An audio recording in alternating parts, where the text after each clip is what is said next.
Vous pouvez vous asseoir. Je remercie Dieu pour sa grâce, pour ce qu'il a fait dans ma vie et pour ce qu'il a fait dans vos vies. Vous voyez, chaque fois que je passe devant, j'aime bien prononcer ces phrases. Parce que c'est pas parce que je suis très très fort et voilà quoi, que je suis devant.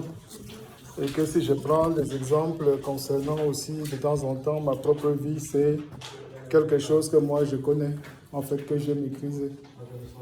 Voilà. Ce matin, je ne suis pas venu de main vide. J'ai apporté un livre qui s'intitule Un mot aux étudiants. Voilà, c'est un livre perso dont il y a mes annotations dedans. J'ai trouvé que c'était quand même intéressant que je puisse le prêter. Je dis bien prêter.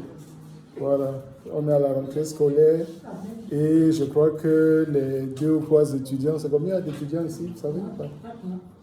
Les étudiants devraient le lire avant de commencer leur année scolaire. Voilà, un mot d'étudiant.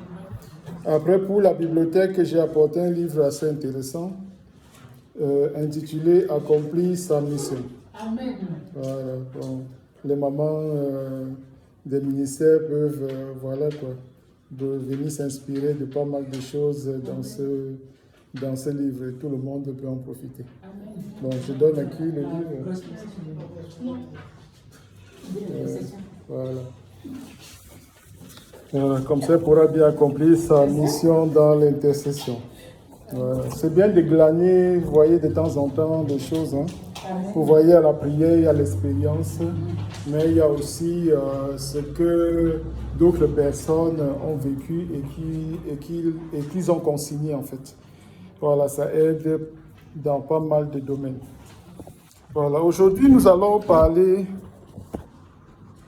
de manière pratique, partant des 3 versets que nous avons lus. Nous allons parler d'argent. Voilà. Et j'ai 2 questions à vous poser avant que je ne commence à développer le sujet. On vous a distribué, je pense, les guides. Il y a pas mal de choses qui sont inscrites dessus. Et une fois n'est pas coutume, je vais utiliser la dernière page qui contient le plan pour développer ce que je vais dire aujourd'hui. Et comme je dis vraiment de manière pratique, ce sera très très simple à écouter et vous verrez les erreurs que nous avons l'habitude de faire dans le domaine de l'argent dans l'Église. La première question que je vais vous poser, c'est pourquoi est-ce qu'on donne à Dieu? Voilà.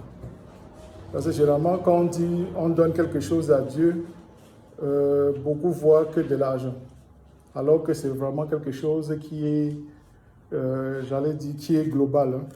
On peut donner son temps, on peut donner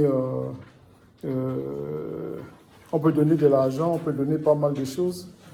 Et dans le domaine de l'argent, on parle des offrandes, on parle des sacrifices, on parle de pas mal de choses aussi. Donc, pourquoi est-ce qu'on donne à Dieu? Ça vous dit quelque chose qui peut répondre à cette question? Comme ça, je prends un peu la température de la salle. Ouais. Ok. Une autre réponse? On donne pour recevoir. on va en parler. On va en parler. Non, c'est intéressant comme question. On va développer ça tout à l'heure. Ah voilà, pour soutenir l'œuvre. Encore autre chose? Et on donne aussi parce que c'est Dieu qui nous donne la santé, la vie, pour pouvoir travailler. Ok. Vous voyez que les questions, voilà, il y a beaucoup de réponses assez intéressantes. Et pour venir en complément de ça, une autre question, comment on sait que c'est à Dieu qu'on donne? Par la foi. Comment on sait que c'est à Dieu qu'on donne? Au travers des fruits que produisent le fait qu'on est donné. Au travers des fruits qui produisent. Ok. Parce qu'on voit, par exemple, si on fait une collecte de fonds pour donner à manger aux pauvres, Oui. des personnes qui ne peuvent pas s'offrir, aller dans les supermarchés classiques. Quand on fait la collecte, par exemple, à l'église, l'argent qu'on récolte permet de nourrir ces familles. Ok. C'est le fruit de. C'est comme ça, par exemple, l'argent qu'on a mis pour Dieu a produit du fruit. Ok. Une autre réponse? Je vois que tu as la main à moitié levée. On va aussi développer cette partie-là parce que c'est très très intéressant aujourd'hui, oui. Moi, je pourrais dire que c'est ce que tu conçois dans ton cœur en faisant l'offrande. Si dans ton cœur, tu te dis que ce que tu donnes, c'est pour le Seigneur, alors c'est pour le Seigneur. C'est ce que tu as pensé que tu viens de dire. Oui. Tu peux donner, balancer une enveloppe dans le panier, comme ce qui est coutume, Oui. sans avoir préparé rien du tout. Alors que quand on vient donner, parce que la parole de Dieu dit que la main gauche ignore ce que la main droite donne. Oui. Dieu nous bénit, nous donne la vie. Oui. Et c'est lui qui pouvoir nous bénir. Chaque jour, nous avons besoin à manger. En guise de reconnaissance, tu prépares quelque chose et tu viens le poser au pied de ton maître, au pied au pied du Seigneur. C'est dans ton cœur que tu le conçois. Ce n'est pas avec le peuple que tu fais ton offrande, mais un panier, Dieu a disposé la chose pour dire qu'on doit lui donner quelque chose. Non, tu viens, tu prépares cela. Tu ne viens pas comme, je ne sais pas comment le dire, mais tu le prépares. L'offrande que tu fais à ton Dieu, tu le prépares. C'est dans ton cœur. Ok, on va développer ça encore un peu plus. Soto, ah oui, d'accord, comme tu es derrière moi, je ne vois pas, vas-y. Pour moi, la question, elle est un peu vaste, mais on sait qu'on donne à Dieu, dans un premier temps, pas forcément quand on vient à l'église qu'on donne à Dieu. Voilà. Quand tu donnes quelque chose à ton semblable, c'est aussi donner à Dieu, parce que on donne à Dieu lorsque tu donnes quelque chose sans attendre en retour, tu donnes gratuitement. Donc, que ce soit à l'église ou dans la rue, même quand tu aides quelqu'un, c'est aussi donner à Dieu. Parce que tu aides quelqu'un principalement sans attendre que la personne te rende ça en retour. Ok, ouais, je comprends, on va développer, vas-y. Je dirais qu'on donne à Dieu, en tout cas pour ma part, par reconnaissance. Tout ce qu'il fait, en tout cas, pour nous. Non, comment c'est que... Ah oui, tu es en train de répondre à la première question, là. Non, pour tout. Pour tout, ok, oui. En tout cas, par reconnaissance. Oui, parce que la première question, elle était pourquoi on donne à Dieu, en fait. Maintenant, comment c'est que c'est à Dieu qu'on donne? C'était ça qui était vraiment assez particulier et que nous allons aussi creuser. Voilà, parce que beaucoup donnent, ils ont beaucoup, ils ont beaucoup d'ambition, ils ont des projets, des grands projets, ils sont riches, au niveau cœur, ils sont larges, ils vont faire des dons. Et apparemment, ces dons peuvent monter vers Dieu, pas avec de la bonne odeur, mais avec une mauvaise odeur. Ils sont en train de parler, aussi en même temps d'odeur. Ça crée un parfum qui n'est pas de bonne odeur, en fait. Voilà. Selon, je ne sais pas si c'est... On va creuser. Est-ce que c'est la disposition du cœur seulement ou est-ce qu'il y a d'autres paramètres qui font que les dons n'arrivent pas à Dieu? Voilà. Parce que, comme vous avez remarqué, depuis on parle du donateur, mais on ne parle pas, pour l'instant, beaucoup de la personne qui reçoit le don. Or, la personne qui reçoit le don est aussi dans cette contribution, puisque ce n'est pas Dieu ne descend pas pour venir récupérer, c'est quelqu'un qui récupère. Voilà. Donc, après cette question... Depuis que je fréquente les églises, j'ai constaté que les affaires d'argent, il y a beaucoup de tabous, en fait. Voilà. Selon les communautés, en fait, on esquive de parler d'argent. Voilà. Il y a certaines personnes, même dans d'autres communautés, qui se bornent à dire aux fidèles, contentez-vous seulement de donner. Voilà, là vous connaissez l'histoire. Contentez-vous seulement de donner, ne vous cassez pas la tête pour savoir où est-ce que ça part. Parce qu'apparemment, les fidèles ne servent que d'ambassadeurs Hein, c'est ça, hein? De système de collecte pour donner à quelqu'un devant. Voilà. Donc, véhicule dans l'Église cette notion d'interdit. On ne peut pas venir demander au pasteur, cette année, on a collecté combien? Un pasteur, et tout l'argent est parti où? Je pense que ce n'est pas ce qu'on fait chez Amen. Hein. Chez Amen, on est transparent. Depuis que je suis chez Amen, je n'ai jamais eu ce problème où je demande au pasteur que l'argent qu'on a demandé, c'est passé où, et le pasteur n'a jamais n'est pas capable de le dire, en fait. Donc, véhicule beaucoup aussi cette idée d'obligation que les gens forcément doivent donner, coûte que tu aies de l'euro ou que tu n'aies pas d'euro, que tu aies du travail ou que tu n'aies pas du travail, il faut que tu donnes.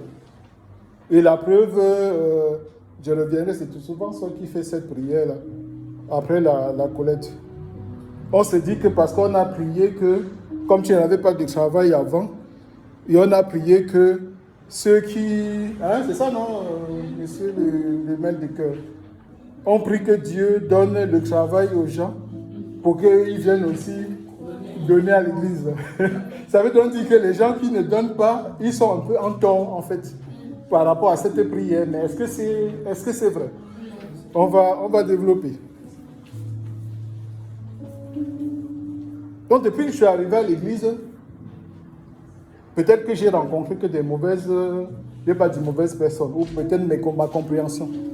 Hein, prenons ça comme ma faute. J'ai eu un peu une compréhension un peu bizarre qui me faisait penser que cette affaire de don-là, c'est chrétien en fait. Que si tu n'es pas chrétien, tu ne peux pas faire des dons. Si tu n'es pas chrétien, tu ne peux pas donner à Dieu. Alors que j'ai constaté, moi, avant même la conversion, que les païens étaient très propices dans le donner. Voilà. Donc, ce n'est pas une affaire des chrétiens. Moi, j'ai vu dans les communautés des gens qui aiment bien toucher leur front, toucher le sol avec leur front, là. Ils étaient très prolifiques dans les affaires de dons. Je me rappelle une fois, je suis passé au marché de Sarcelles, ouais, quand j'allais au culte à Sarcelles, à la gare de Sarcelles. Un jour, j'ai vu un panier. C'est ça, hein, non, ils font souvent les collectes dans les gras. Voilà. Ils ont ramené un gras avec leur système là. Et moi, je voyais les gens passer, ils mettaient. C'était écrit en arabe, donc je ne savais pas ce que c'était. Et je ne pouvais pas oser aussi aller demander qu'on fait ça pourquoi.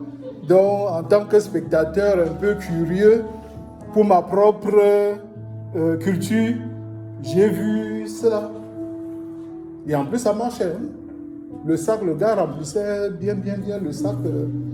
En plus, ce n'était pas les jetons. C'était pas... Quand on mettait, ça ne faisait pas de bruit, en fait. Voilà. Et j'ai vu aussi dans les magasins de ces gens-là, même souvent dans les magasins juifs, des petits pots où on va déposer l'argent. Donc, ce n'est pas une affaire de chrétiens. Et des gens même qui travaillent, qui sont païens, qui vont à l'orphelinat. Cette réalité, elle est, comment on dit ça? C'est une réalité qui est concrète, que moi j'ai vue concrètement. Concrètement, vu comment on donne à Dieu à travers d'autres choses, concrètement, comment moi-même j'ai bénéficié des païens de certaines choses. Voilà. Moi j'ai déjà eu des dons des païens, j'ai ramené ici chez Amen. On m'a dit, prends ça, comme ils pensent que je suis pasteur là. Prends ça, tu vas prêcher avec, ça peut t'aider. Je suis allé dire au pasteur, est-ce que tu sais que on m'a donné un don de XXX choses, tu peux venir, si tu as un camion, s'il était là, il vous fera le témoignage. Prends le camion, viens chercher, quoi. Autre chose qui m'avait beaucoup marqué et que je suis très très sensible aux dons et que ça a développé un peu ma vision chrétienne, ma vision du donner, ma vision de l'argent. C'est qu'après le master, la dernière année d'études, je me suis inscrit dans une grande école et je n'avais plus d'argent. Donc je suis devenu SDF. Voilà. Quand je raconte souvent ça à mes enfants, ils pleurent.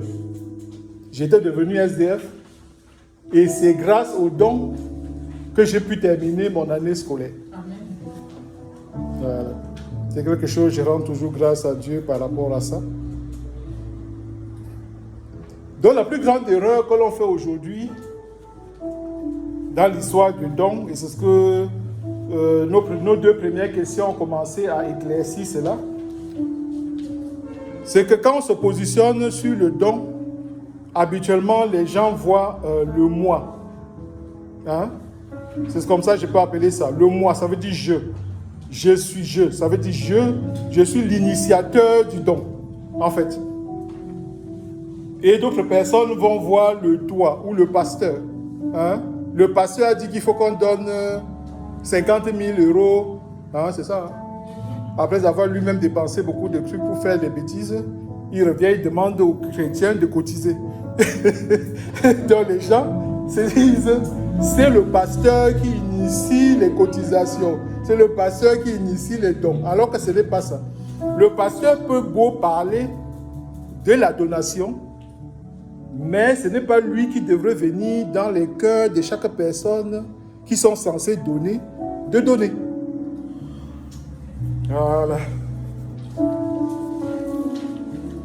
Une chose est très importante lorsqu'on est chrétien, et je vais vous le développer tout de suite. Après la conversion, on ne s'appartient plus. Vous voyez que ça change tout par rapport au don. Après la conversion, on ne s'appartient plus. Ça veut dire qu'il y a une personne qui gère, hein? Une personne qui nous gère, une personne qui doit gérer nos pensées, avec notre contribution en fait, et la même personne gère nos possessions. Vous voyez un peu?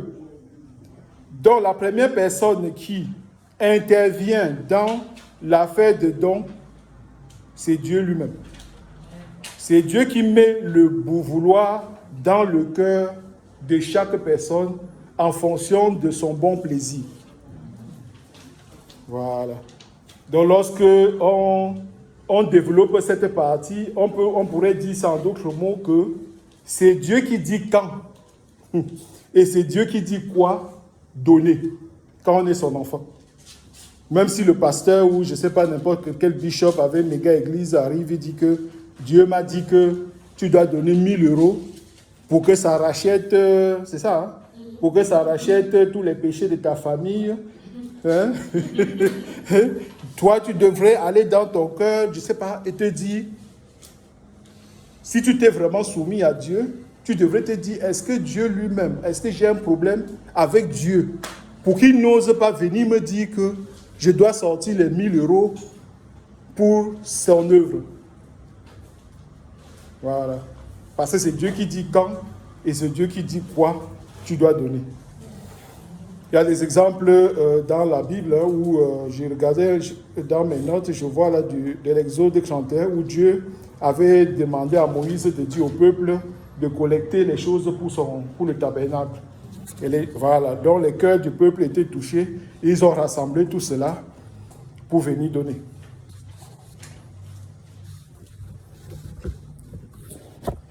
Et c'est dommage de constater aujourd'hui que beaucoup d'assemblées chrétiennes sont devenues très dangereuses dans l'histoire du donner. On dépouille les chrétiens, on manipule les chrétiens, on met même les chrétiens en esclavage et les chrétiens sont devenus des donateurs de donateurs, différents dons. Des dons qui devraient exister et des dons que l'on fabrique en fait, en fonction de la tête de la personne. Voilà, et des souffrances de la personne. Voilà. À partir de ce niveau, on peut dire qu'il est essentiel d'examiner pourquoi on donne. Est-ce qu'on donne pour contribuer à la vie de l'Assemblée? Ça, c'est tout à fait logique et j'expliquerai tout à l'heure. Dans une assemblée, nous avons un peu, comment on dit ça, nous avons la vision de famille. Et quand on parle de vision de famille, on parle de l'entraide. On doit s'entraider en fait dans une famille pour qu'il n'y ait pas d'indigence. C'est comme ça que l'évangile en fait était au début de l'évangile. Il n'y avait pas d'indigent. Celui qui avait beaucoup donné, voilà quoi. De telle sorte que au milieu de l'assemblée, il n'y avait pas ce genre de problème. Voilà.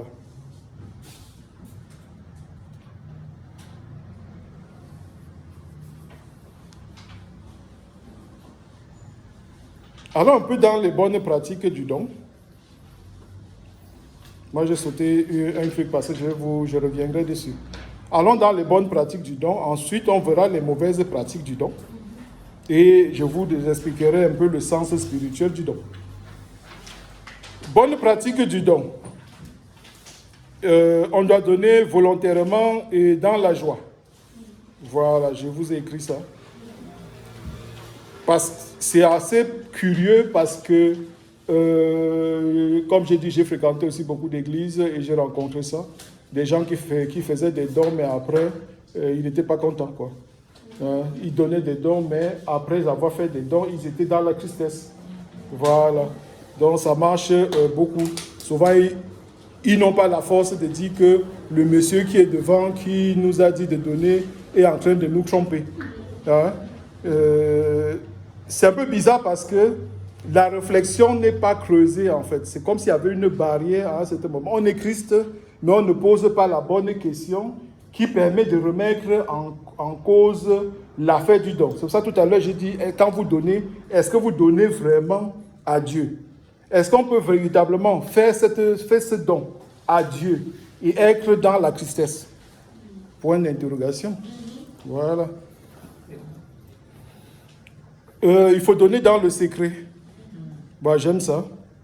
Même ici, ce qu'on fait chez Amen, j'aime bien. Quand on met les offrandes dans les enveloppes, ça me plaît beaucoup. Comme ça, le voisin ne peut pas savoir ce que j'ai mis, moi. Parce qu'il y a des gens, ils viennent, ils sont un peu curieux, quoi. Il y a des familles, des gens sont comme ça. Ils aiment bien regarder ce que les autres... voilà, quoi. C'est toujours Pierre Benoît qui donnait 1 euro, c'est toujours lui... qui va devant, il parle et il ne donne pas l'argent, il n'est pas capable de donner l'argent. Il a un gros salaire, mais il ne donne pas. Voilà quoi. Tu vois, il y a des gens qui se mêlent un peu de tout dans la famille, en fait. Vous connaissez nos familles. Bon, il faut donner de manière sacrificielle. Bon, quand je lisais ça, je comprenais un peu. Mais la manière dont les gens expliquent souvent, là où je suis passé avant d'arriver ici, ça posait un peu à confusion. Parce qu'on dit, non, il faut donner quelque chose qui te coûte. Voilà, qui te coûte. Ouais, qui te coûte. Alors, il y a des gens qui sont partis. Certains sont partis jusqu'à donner leur loyer en offrande, en don. Et la question, quand je dis, j'appartiens à Dieu, j'ai donné ma vie à Jésus, dont ma vie ne m'appartient plus, dont la personne qui va... la personne qui va me booster pour que je donne, la personne qui va initier les dons, c'est Dieu. Quand je vais donner mon loyer, est-ce que Dieu est dans l'affaire? Voilà, parce que aller de par toi-même, donner ton loyer, et après rentrer, jongler avec ton propriétaire, je ne sais pas quoi. Quand tu te mets à prier après, est-ce que Dieu ne vient pas te dire, mon fils, est-ce que je t'ai dit qu'il faut que c'était cette somme-là? Parce que les gens disent, comme ça me coûte, mon loyer me coûte, donc c'est ça que je dois donner. Mais est-ce que c'est vrai? Voilà, c'est ce qu'on nous a appris de l'autre côté. Parce que celui qui voulait qu'on arrive à ce niveau, en quelque sorte, il se foutait de nous, quoi. C'est aujourd'hui qu'on comprend ça, il se foutait un peu de nous. Parce que ce n'est pas sûr que lui-même, il aurait osé. Voilà. Parce que quand tu es dans les problèmes avec ton propriétaire, comment toi tu fais pour gérer l'affaire? Tu reviendras encore dans l'assemblée pour dire que tu as donné et les frères vont t'aider, ou bien tu vas continuer à jongler de jonglage en jonglage. Voilà. On donne pour l'œuvre de Dieu et aussi pour les pauvres. Voilà. On donne pour l'œuvre de Dieu et pour les pauvres. Tu donnes ce que Dieu a mis à ton cœur, ce que Dieu a mis dans ton cœur sans aucune contrainte, voilà, dans la liberté, en fait. Et j'aime bien cette partie de la vision de don qui dit que, si tu l'as bien compris, cette phrase-là, que Dieu te bénit pour que tu sois la réponse à la prière d'un frère ou d'une sœur de l'Assemblée. Et cette partie qu'on ne comprend pas beaucoup. Parce que partout où je suis passé, de l'autre côté, on avait l'impression que beaucoup de bénédictions matérielles, les gens l'utilisaient comme argument pour se mettre en hauteur dans l'Assemblée. Comme on dit souvent en Afrique, quand on veut faire une réunion, même si tu n'es pas le grand frère, on va attendre, on va suivre le petit, celui qui a l'argent, celui qui a le droit de parole. Et voilà, alors que ce n'est pas ça. Dieu bénit beaucoup de personnes. Dieu bénit beaucoup de personnes pour que ces personnes-là bénissent aussi les autres. Et il met dans le cœur des gens d'aller donner à ceux qui sont dans le besoin. Voilà.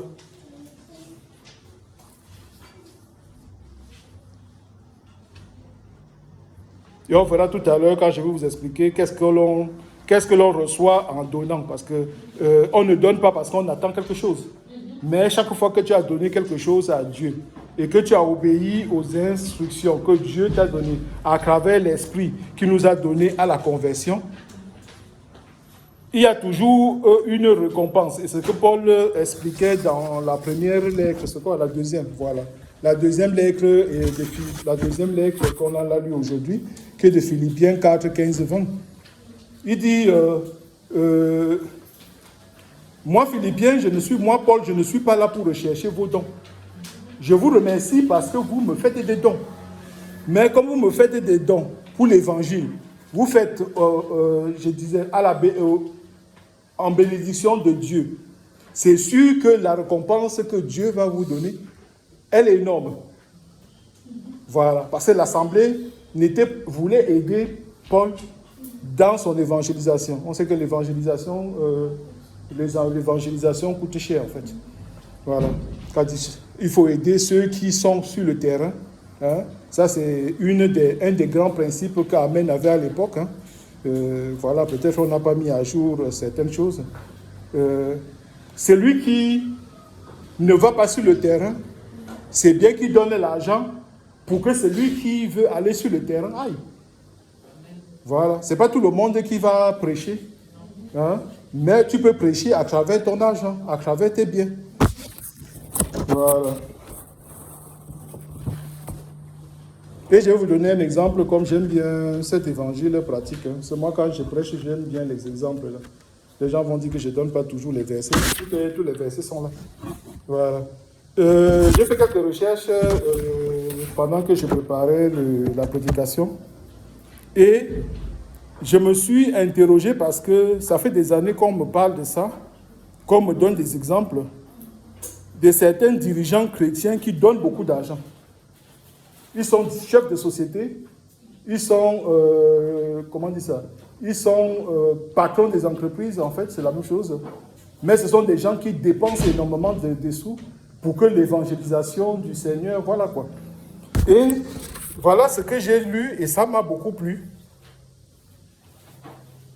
C'est lui qui a financé, par exemple, le musée de la Bible de Washington. Quand tu lui poses la question, voilà, il n'est pas trop connu, parce que c'est un chrétien, et il fait ses trucs en cachette, en fait, quand il cachette. Il ne va pas au journal de 20h pour dire que c'est moi qui ai financé le musée, quoi. Quand on lui pose la question, il dit que c'est à Dieu. La Bible, c'est à Dieu, c'est pas à moi. Voilà ce qu'il donne comme réponse. Voilà. Un autre aussi qui est un acteur et qui participe beaucoup aux choses, aux donations dans les églises, il dit « Dieu m'a béni pour que je bénisse les autres. » Voilà ce qu'il dit. Un autre grand gestionnaire, que je ne donnerai pas le nom, mais si vous voulez, je peux vous laisser mon papier après. Il dit « Je suis juste un gestionnaire. C'est Dieu qui est le propriétaire. » Donc, ces gens qui sont sur des milliers de grandes fortunes, qui sont sur des milliers de dollars, mettent leur foi en action avec des dons massifs. Et ce n'est pas pour leur gloire, mais tout simplement parce qu'ils cherchent à servir le Seigneur. Voilà. C'était juste pour que... je prends ces exemples juste pour illustrer, parce que les gens vont dire, ouais, Pierre Benoît, tu parles que de nous là qui avons que... c'est quoi? On a 100 euros, 300 euros, 400 euros. Voilà.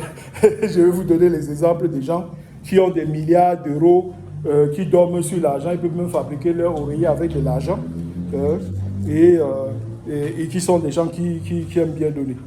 Voilà. Regardons un peu les mauvaises pratiques de donner. Moi, à un moment, j'étais dans les mauvaises pratiques, j'étais trop bon. Hein. Quand c'est les mauvaises choses, là, nous, on est trop zélés, quoi. Hein? On est trop zélés. La mauvaise pratique, c'est de donner par peur ou contrainte. Voilà. J'ai vécu cela dans une église, je vais vous expliquer un peu le scénario. Et quand je pense à ça, je me dis que le prophète qui était devant, il était très, très doué en fait. Il était très, très doué. On était dans une salle, hein, dans une salle. Quand le moment de donner, faire l'offrande, dîme, tout ça arrivait, la quête restait, le panier restait devant l'autel. Voilà. Et lui, parfois, il venait rester devant. Donc, pour voir qu'est-ce que chacun glisse. Mais le scénario est assez intelligent, c'est que on donnait par rangée. Voilà. Donc, on commence avec cette rangée, on sort tous de la rangée. Et en dansant, puisqu'il faut donner avec joie, on dansait, on sortait des rangées, on dansait pour venir mettre dans le panier. Pourquoi je vous parle de ça? Parce que il n'y avait pas d'échappatoire en fait. Soit tu sors pour aller faire pipi avant qu'on ne fasse, la quête, soit tu te fascies l'alignement. Et tu ne peux pas rester à la place parce que tout le monde voit que la rangée s'est vidée. Et dis non, ça c'est ingénieux. Et je pense que il y avait beaucoup qui venaient. Hein. Moi, je me soupçonne aussi de temps en temps, j'ai vécu ça. Parce qu'à ce moment-là, je n'étais pas assez riche, ou bien je donnais des choses, voilà quoi, qui ne me plaisaient pas trop, et j'ai dû mal embaumer le Dieu, quoi, parce que, comme il dit, c'était pas le bon parfum, en fait, que j'ai envoyé, quoi. C'était pas du bon parfum. Donc, quand je pense à ça, je me dis, non, le monsieur, pour s'imaginer ça, il faut être ingénieux. Il faut être ingénieux. Donc, on donnait par contrainte, et on donnait des pécules, voilà. Autre mauvaise pratique de donner, c'est acheter la bénédiction. Voilà. C'est ce que notre collègue a dit tout à l'heure et que j'ai dit qu'on allait reparler de ça. On ne donne pas parce que on s'attend à ce que Dieu donne. Je ne sais pas si vous avez compris. C'est ce qu'on enseigne partout en fait. Que si tu donnes, voilà, c'est ça, c'est le mot là. Dieu, lui, fait le business. Avec lui, c'est du tac au tac, quoi. Il multiplie. Si tu lui donnes beaucoup, il te donne beaucoup. Si tu donnes petit, il te donne petit. Et il y a fait cette histoire de dire, je donne 50 € à Dieu pour qu'il me donne 500 €. Donc les gens endoctrinent, voilà. On endoctrine les gens pour qu'ils pensent que si tu donnes à Dieu, automatiquement, Dieu va te rendre. Voilà. D'un côté, je peux dire il y a un oui ou un non. C'est discutable en fait. Pourquoi je dis que c'est discutable? Parce que Dieu y rend, mais il ne rend pas dans la mesure que toi tu veux qu'il rende. C'est comme ça. Et il ne rend pas aussi tout le temps. Ça veut dire que comme c'est un Dieu souverain en fait. Tu peux donner et tu n'as rien. Parce que ce qu'il regarde, c'est d'abord ton cœur de donateur. Voilà, ton cœur de donateur. Il peut développer, tu peux donner, il te dit, bon, mon fils là, je vais lui donner un don de libéralité en fait. J'ai fait qu'il donne, il donne beaucoup.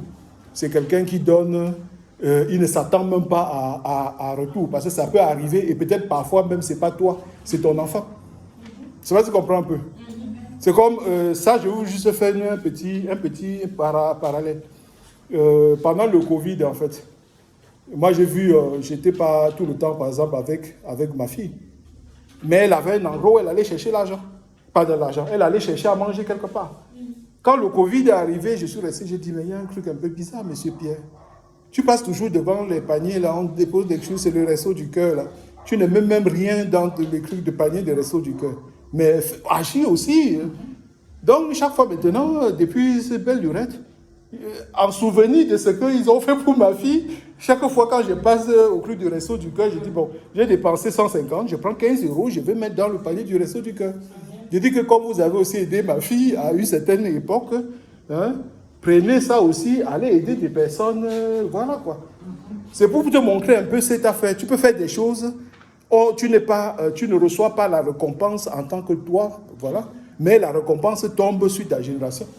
Et pas forcément les enfants de maintenant, peut-être des enfants dans 2 générations.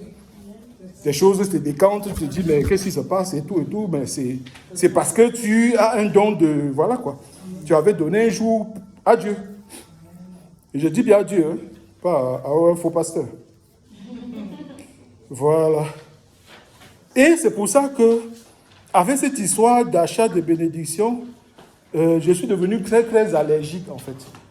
C'est pas maintenant. C'est vrai que le Covid est encore un peu... j'ai pas eu vaccin Covid, ou j'ai pas eu... même si j'ai attrapé 2 fois, mais j'ai pas fait vaccin, mais il y a quelque chose qui m'a vacciné pendant le Covid. Et ça m'a fait devenir un peu allergique. Quand j'entends quelque part, les gens disent « Ah, donnez pour la construction de bâtiments. » Oh là là là. C'est vraiment ça. Ça m'énerve comme on peut pas savoir quoi. Parce que, disons, ça va pas. Dieu ne me met pas à cœur de donner des sous pour construire un bâtiment. Et pourtant, j'ai vécu avec une personne. Chaque fois qu'il fallait construire une église, il était présent. C'est même lui qui allait chercher les maçons. C'est même lui qui allait chercher des menuisiers pour construire comment on appelle ça? Les chemins de croix.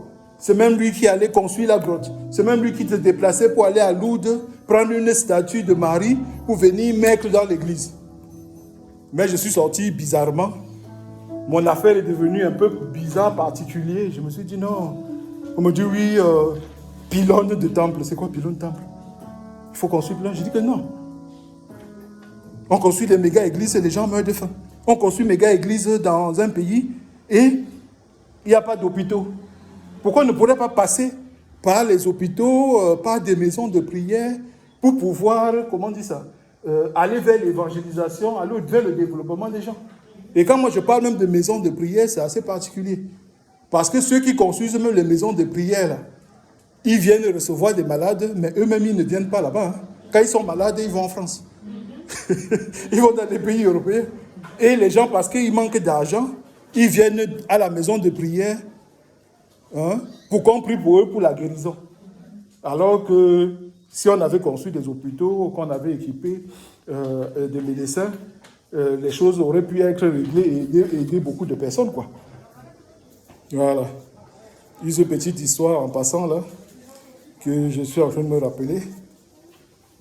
Quand je suis rentré au pays,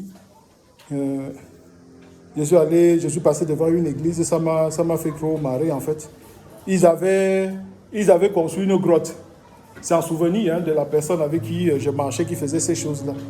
Donc les gens pour passer, pour dire ok, comme il n'est plus vivant, peut-être, je dis ça comme ça, peut-être pour prendre sa suite quoi. Ils sont partis, ils ont construit une grotte, comme la grotte de Lourdes. Hein. Ils sont partis acheter leur mari. Mais bizarrement, une statue de Marie. Ils sont partis dans la grotte et ils ont mis Marie un peu en prison, dans une cage là. Ils ont mis des barreaux. Le monsieur, lui, mettait la Vierge et tout le monde voyait la statue. Mais eux, maintenant, quand ils construisent, ils barricadent la Vierge. Voilà, j'ai posé la question, pourquoi on a mis ce qu'on me dit qu'il y a des voleurs? Je dis donc, ils vont venir voler une déesse, quoi, en fait. Toujours dans l'achat de bénédiction, on a des actes 8, 18, 20. C'est vrai, j'ai dit, hein. Je ne sais pas si j'ai parlé de ça. L'offrande de rachat, voilà. Ça, c'est des mauvais dons. Hein. Je pense à une époque que j'étais avec le frère un jour. Comme le frère aussi n'est pas là, mais il pourra vous témoigner, il est un peu blagueur. Parfois, souvent, il y a certaines blagues, c'est après que je comprends bien. On est tombé sur une dame qui nous a rassuré qu'elle pouvait faire le nettoyage de nos vies, quoi. Elle pouvait aller nous racheter, qu'on était dans un pays, comment tu appelles ça? Qu'au niveau de la génération, voilà. Au niveau de la génération, on n'est pas qu'africain. Voilà un peu où elle était basée. C'était une Ivoirienne où elle était basée. Donc le frère discutait avec elle pour comprendre un peu sa théorie, jusqu'où est-ce qu'elle pouvait aller. Donc elle se disait, Dieu l'a mandatée pour faire le nettoyage des vies. Voilà. Elle disait que souvent, un peu comme ce que les gens aujourd'hui dans le monde font, les tests d'ADN là. Il y a une technique, je ne sais pas si peut-être vous n'êtes pas au courant. Des gens qui font des ADN pour savoir à travers le génétique, voilà, s'il y a des... Hein, voilà, s'ils viennent de... Voilà. Est-ce qu'ils sont américains? Est-ce qu'ils sont juifs? Est-ce qu'ils sont... Voilà. Donc, apparemment, la dame, elle s'est spécialisée sur cela, mais elle n'envoie pas les dons. Elle n'envoie pas les ADN. Elle, c'est spirituellement qu'elle fait, à travers les prières. Et en même temps qu'elle le fait, voilà, elle nettoie. Voilà, j'ai nettoyé toutes les bêtises entières. Je te nettoie toutes les bêtises maliennes, tout ça. Bon, elle nettoie quoi. Je donne des exemples comme ça. Voilà. Et elle nous avait dit que pour cela, il fallait qu'on lui envoie de l'argent. Voilà, moi je me souviens toujours de ce qu'elle m'avait demandé. Apparemment, pour moi, il n'y avait pas beaucoup de travail à faire. Et je devais payer que 50 €. Mais le frère, je ne sais plus combien on lui avait demandé. Ouais, on rigole, on m'a dit de ça. Voilà. C'était autre chose, toujours dans les mauvaises pratiques du don. Voilà, c'était à nos débuts. Hein. J'étais dans une église avec un frère là. On était colocataires. Bref, on était plusieurs dans une maison. Mais lui, c'était un de mes colocataires en fait. Et lorsqu'on est arrivé au moment où il fallait faire les dons, il fallait faire l'offrande et machin, le prophète qui était devant avait tellement bien parlé et tout. Mais le gars s'est senti très mal. Très mal. Il est sorti de sa place, il est venu me voir et me dit Pierre Benoît, est-ce que tu peux me prêter un peu d'argent que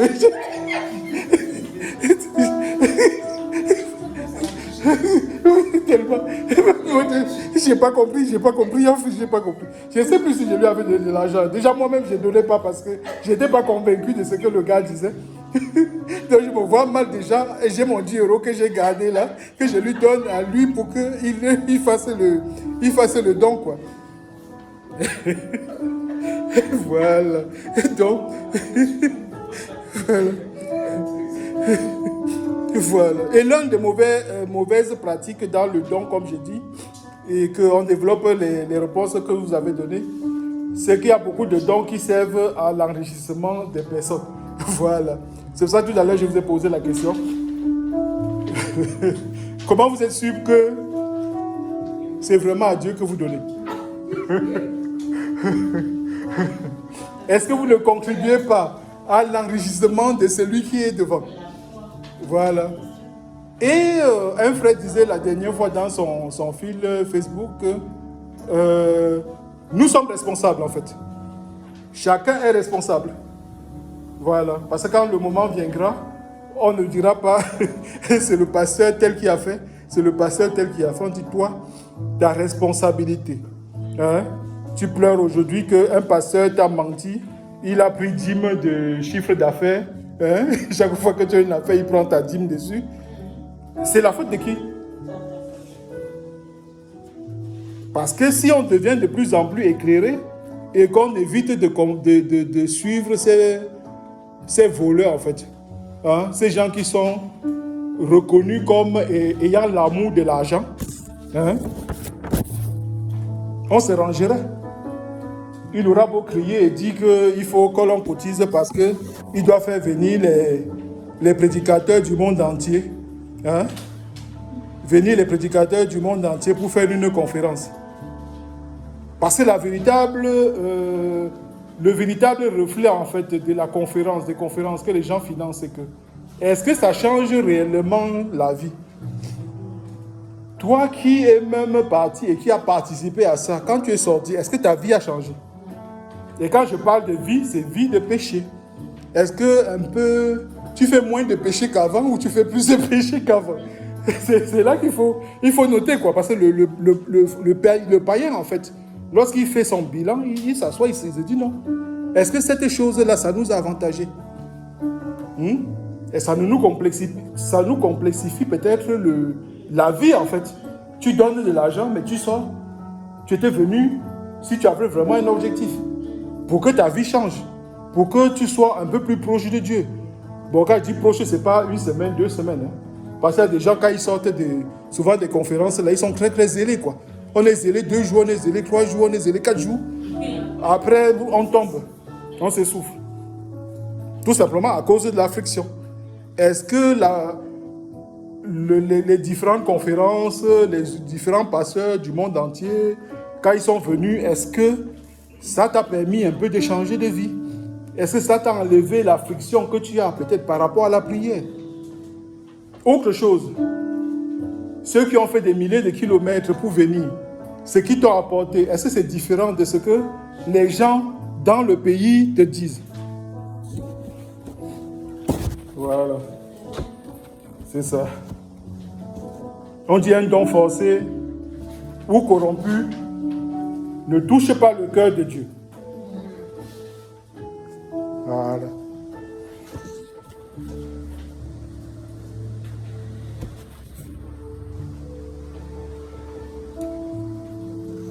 Enfin, on peut parler du don, le fruit du don. Je pense que c'est le dernier point qui est sur vos papiers.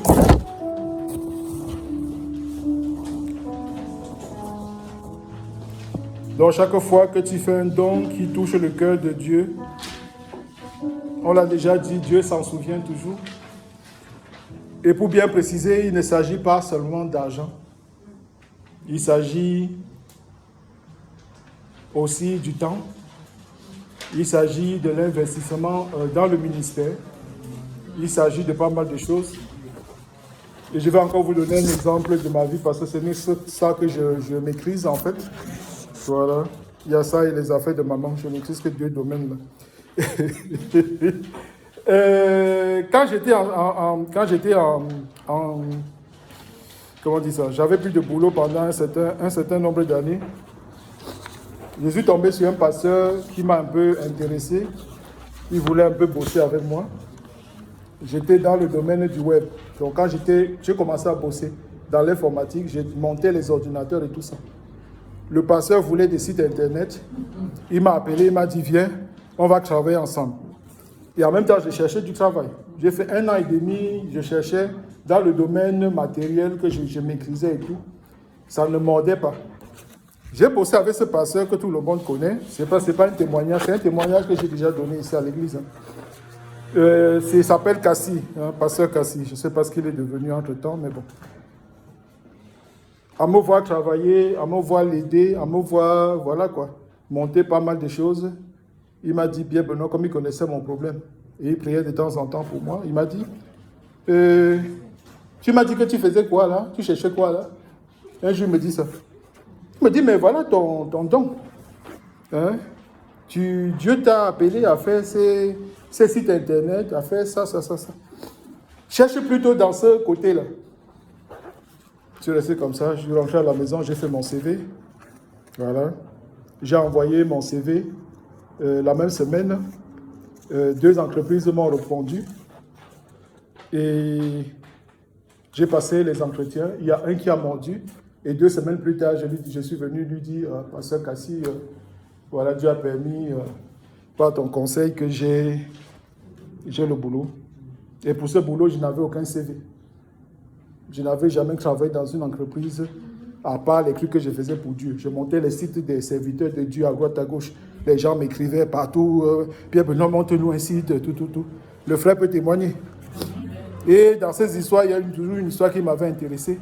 Comme je montais des sites, parfois les adjoints de papa pasteur m'écrivaient pour avoir leur site internet.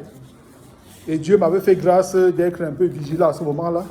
Et moi, je posais toujours la question que, est-ce que ton père spirituel, hein, comme les gens disent, un père spirituel, là, est-ce que ton papa pasteur, l'église où tu es en train d'exercer, est-ce que ton église a un site internet? Voilà. Parce que souvent, tu travailles avec des gens, hein, te prennent, au lieu d'aider d'abord la personne qui t'a prise sous son aile, voilà un peu comment on dit ça, à s'élever. Les gens ne regardent que leur... voilà, c'est ça. Alors que ce n'est pas comme ça. Il faut bosser avec la personne et Dieu après va te propulser. Mais beaucoup n'ont pas compris ça. On me disait, mais explique-nous pourquoi tu ne veux pas monter notre site. J'ai dit, non, je ne monte pas ton site internet parce que tu es dans un ministère qui n'a pas de site internet. Finance pour ton... Voilà, oui, exactement, c'est ça. Parce que c'est bien quand tu te fais accompagner, en fait. Moi, j'aime ça. On est ensemble, on sait ce que tu veux, où tu veux aller. Hein? Le responsable, à un moment, il te dit, bon, si tu veux, voilà, on t'aide, voilà, on te soutient, voilà. Et on collabore après ensemble. C'est comme ça. Mais si ça ne dépendait que de moi, et je le dis souvent au pasteur, il n'y aurait qu'une seule église, en fait. Mais cette dénomination, la dénomination, non. On serait une seule église, on vient. On s'assoit. Tous ensemble. Hein? Vous voyez un peu que moi, je viens, je m'assois là. On dit que Pierre Benoît va t'asseoir. Elle dit non, moi, c'est là-bas que j'aime bien. J'aime être au milieu des gens. Voilà. C'était juste pour ça. Finir en beauté avec ça pour dire que il ne faut pas minimiser les choses que tu fais pour Dieu. Quand tu l'as vraiment donné à Dieu, tu penses que les gens ne voient pas, mais ils voient. Et de ce que vous faites même pour Dieu, ça vous sort les dons. Hein? Voilà. Même un nettoyage du sol. Hein? Tu es en train de nettoyer les sols, peut-être que ce sera ton business demain, tu ne sais pas. Et pourtant, tu le faisais pour l'église. Voilà. Moi, je pense qu'on peut arrêter là. Amen. Merci Seigneur pour ta grâce. Et merci pour tout ce que tu nous as fait comprendre aujourd'hui par rapport aux dons. Dons à travers les offrandes, dons à travers les sacrifices, dons à travers les dîmes. Grave tout ce que tu nous as donné aujourd'hui dans nos cœurs, afin que, avec ce que tu nous donnes, nous puissions être des solutions des problèmes des frères et sœurs. Permets que nous soyons vraiment greffés dans cette famille que tu as mis à notre disposition, que nous puissions nous soutenir les uns aux autres et que nous puissions œuvrer et retourner dans le vrai évangile que Jésus-Christ nous a laissé. Ne permets pas que nos cœurs soient corrompus par les égotismes, par l'égoïsme, que nous ne croyons pas que parce que tu nous donnes, tu nous aimes beaucoup et que nous devons être au-dessus des autres, être les maîtres des autres. Parce qu'en effet, nous ne sommes tous que des esclaves, c'est-à-dire tes esclaves. Nos vies sont assujetties à toi. Fais de nous ce que tu veux. Le plus grand don, je préfère le souligner maintenant, c'est que nous avons donné notre vie à toi. Et c'est ce que tu attends de nous au-delà de toute considération, au-delà de tout type de don, que ce soit matériel, financier. Que nous soyons dignes de toi, que nous soyons ta créature. Viens Seigneur nous transformer afin que l'image que tu nous donnes soit celle qui sera reflétée au fil des temps. Afin qu'un jour nous soyons tous réunis avec toi pour louer ensemble pour l'éternité. J'ai prié au nom de Jésus-Christ notre Seigneur. Amen. Amen.